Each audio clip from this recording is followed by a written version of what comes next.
So I would imagine there's another kind of risk here that's maybe a little more subtle, but maybe even more acute with children. And because you have so much empathy for a child, right?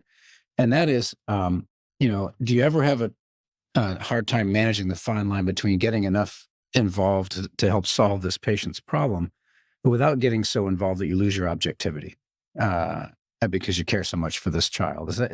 Or do you just sort of compartmentalize that away and you just have to take it as it is?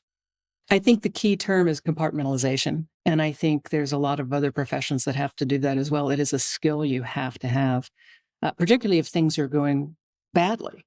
You really have to shut things out and focus completely on how you're going to get out of that situation and make things better.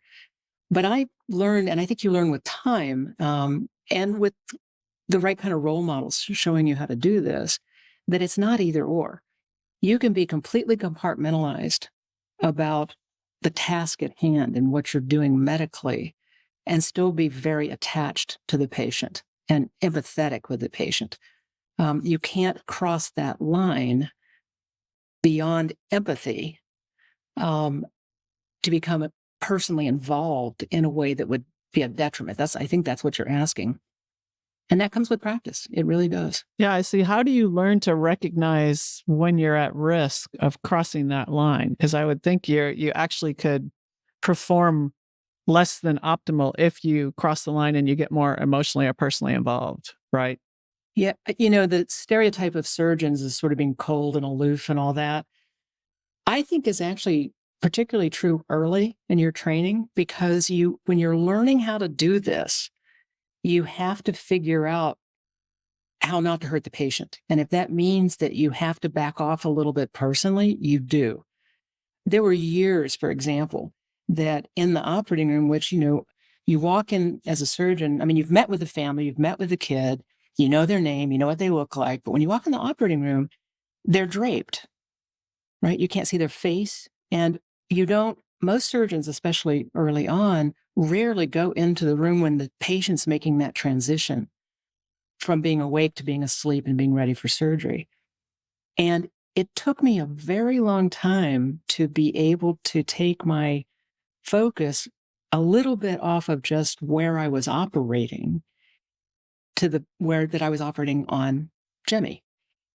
And that was much, much later in my career, probably 10 or 15 years it took to get there. You keep coming back to this training experience you learn over time, but at some point you're doing everything for the first time.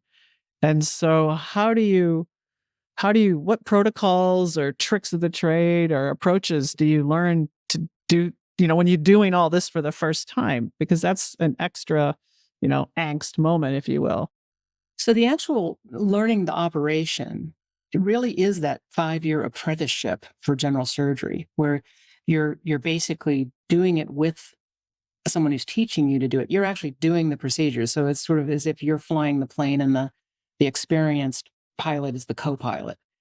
And always very balanced to what's best for the patient. And the most senior person is the one that's absolutely ultimately responsible.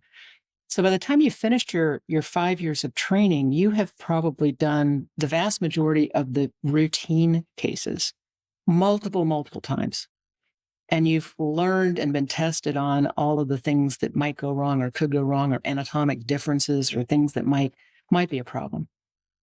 The specialized stuff is in the fellowships, like in pediatric surgery, where you're learning unique anatomy, unique problems. But that being said, particularly in pediatric surgery, I don't think there was ever a month in my entire career that I didn't confront something for the first time. And what you learn is most of the time it's a variation on a theme of something you've done before, because there's actually very simple moves of taking things out or reconstructing things, recognizing anatomy, how you get the artery off of everything around it is the same no matter what artery it is, pretty much. So all of that you can take into this new thing.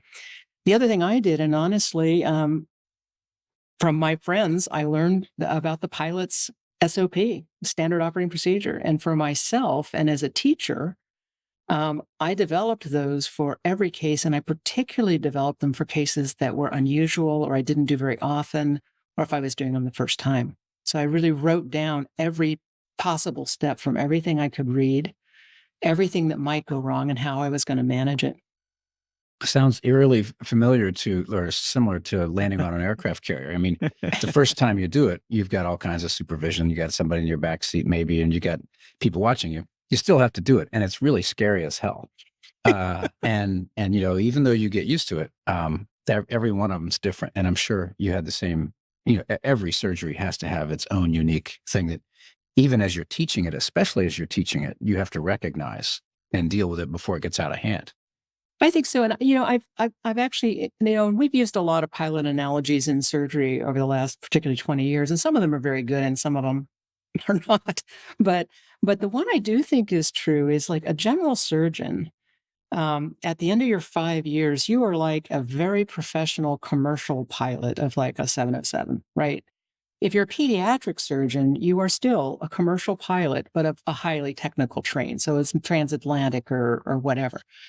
And then there's the fighter pilots, and that's the trauma surgeons or the surgeons. And all of us train that way to start with.